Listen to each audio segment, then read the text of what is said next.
Okay guys, Panzer J back. This is my second video already today. We are moving right along here in Operation No Time to Die. We are up to turn number 8, which I believe is January 1940.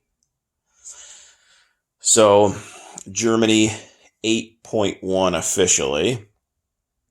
And if you guys had watched my last video, I had talked a little bit about the Allies, Madman Dan and Global War 36, and the respect I have for each of them, and the healthy fear, I would say. And that was backed up because over the course of both Global War 36's UK, France turn and then Madman Dan's US turn, they have pretty heavily defended northern Algeria, a couple mountain infantry and infantry.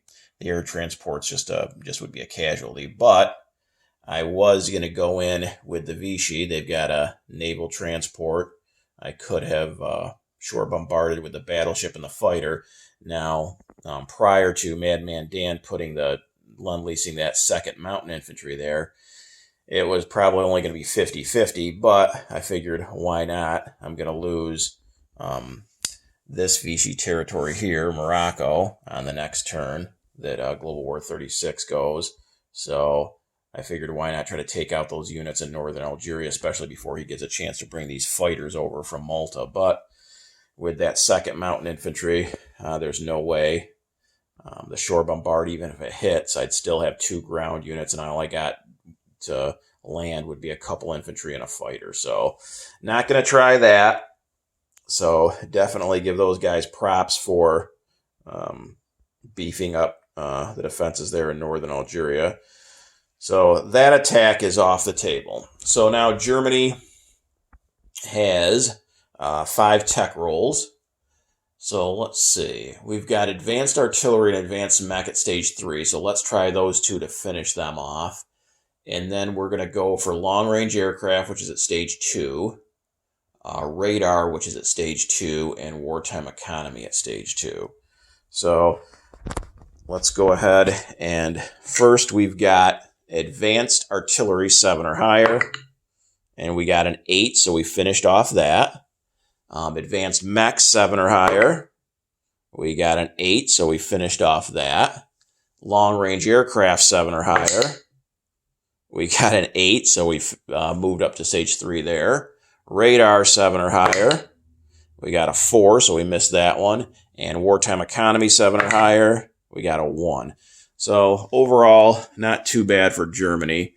We got 3 out of 5. So we finished off advanced artillery and advanced mechs and moved long-range aircraft up 1 to stage 3. So not a bad-looking tech chart for Germany, or the Axis as a whole, I would say.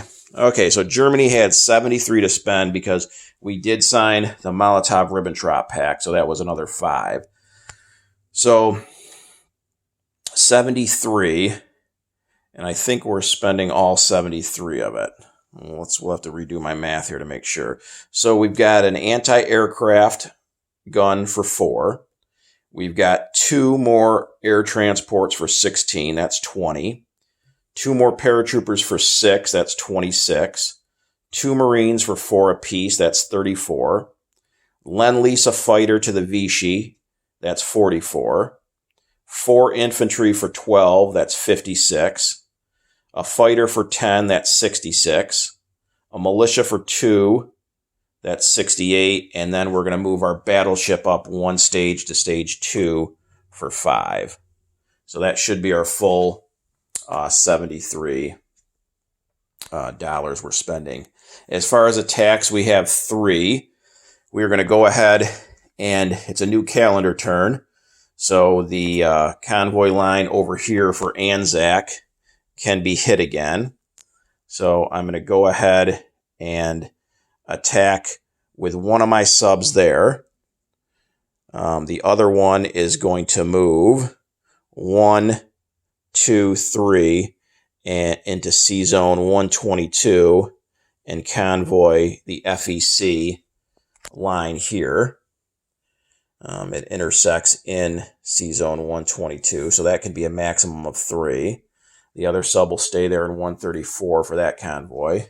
And then our third one is going to be down here. This coastal sub is going to come down 1 to 114 and attempt to convoy the British for up to 3. So that's 3. And then actually a fourth, not attack, but combat. It's considered combat. I'm going to go ahead and align Hungary this turn. And those will be the 4 combat moves. So let's get into those. So first over here in C-Zone 134. So the German sub, we'll get our German die and our British die. So we have a +2 for Germany. And the British got 6, or the Anzac got 6. We got a 5 plus our 2, so 1. So we got a 7 to 6. So we took off $1 for the Anzac. Now over here in C-Zone 122, we can do a maximum of 3 to the Far East Command. The same 2 dice. Black is Germany, red is FEC. And 2 to 2, but we get a +2 for our sub. So we take 2 of the 3 off of the Far East Command. And then finally down here, we only have a +1 with this submarine. It's a coastal. I'm sure it's going to die this turn here when Global War 36 gets to go. So let's see if we can go out with a bang for the coastal sub. Black, Germany, red, UK. And 6 to 4 for Germany, +1 for the sub. So that's 3. So it took its maximum again.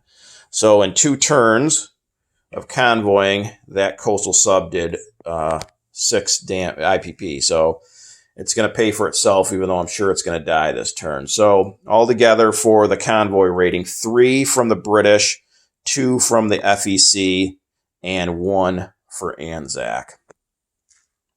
So that is it for combat. Now on to non-combat. So Hungary is now aligned. So that will have Germany go up. I believe they're worth 2. So yes, 2. So let's go ahead and move Germany up 2 right now. So they go to 51 IPP. And I'll go ahead and change out those yellow units for German black. So now for non-combat, we've got a couple of rail movements. We're going to send this cavalry in Paris, rail that down to Yugoslavia. We are going to rail this infantry in Slovakia down to Yugoslavia. And then we are going to rail 2 light armor in Paris to West Germany. So those are our 4 rail movements. Then we're going to have this cavalry in Romania come down 1 to Yugoslavia. We are going to have 1 of the infantry in Romania come down 1 to Yugoslavia. We are going to have the fighter in Romania go 1, 2, 3, 4, 5 and land in Paris. And it has a movement of 5 because of the air base. So it went Yugoslavia, Austria, Switzerland, Alsace-Lorraine, and Paris. Let's see what else. We are going to have this air transport in Bavaria come down 1 Austria, 2 Yugoslavia, pick up the paratrooper, and then go 3 Austria, 4 Bavaria, 5 West Germany. So that's back in West Germany. Then we are going to have the air transport in Berlin come over 1 along with the paratrooper from Berlin come over. So they're both in West Germany as well. Now I'm going to have to chip some of this stuff out at the end of the turn. Then we have a medium bomber coming down to Yugoslavia, 1-2. A tactical 1-2 to Yugoslavia. And we have 2 infantry each in Belgium and the Netherlands moving back 1 to West Germany. So I believe that is it for non-combat. Let me just take a look real quick. We've done all our rail movements. Yes, I believe that is it for non-combat. So now on to unit placement. And one other unit that I get that I forgot to cover when I was doing purchases was the one free infantry for Berlin. So for winning in Spain. So now the anti-aircraft gun we will place in Paris.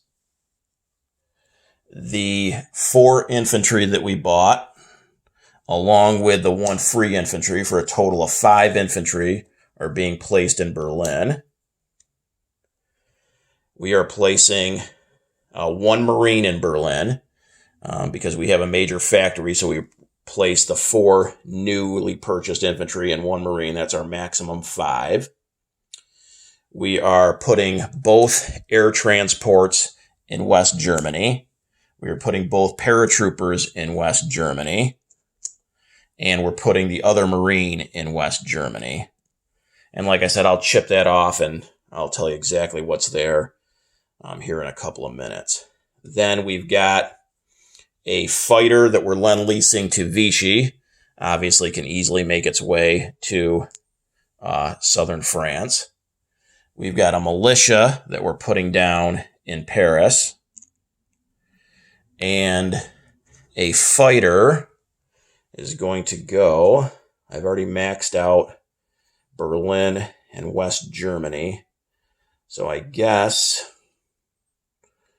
we will put a fighter down in Romania, which it really didn't make any sense to move the one to Paris, but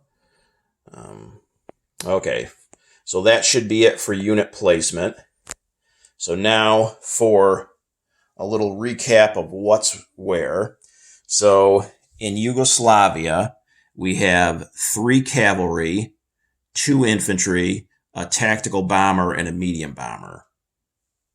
In Paris is 5 medium armor, 6 self-propelled artillery, 1 fighter, 1 AA gun, 1 militia. In Berlin is going to be 7 infantry, 1 marine, 1 AA. In West Germany, we are going to have 5 air transports, 5 paratroopers, 1 marine, 2 light armor, 4 regular infantry, and 4 fighters. I believe that's it. Warsaw stayed the same, 4 infantry, 2 artillery. Romania has a fighter, 4 infantry, and a motorized. And again, I'll switch out those units in Hungary. So, and then Vichy, southern France, has an artillery, 3 infantry, and 2 fighters. So that should be it for Germany here on turn number 8. So for income, they spent their full 73. So they are up to 51 worth of territories. And then they have 2 bonuses. They have Romania for 3 and Sweden being neutral or German possessed for 3. So a total of 6 plus their 51. So Germany should have $57 to spend on turn number 9. Things now get turned over to Knights Templar and the Comintern.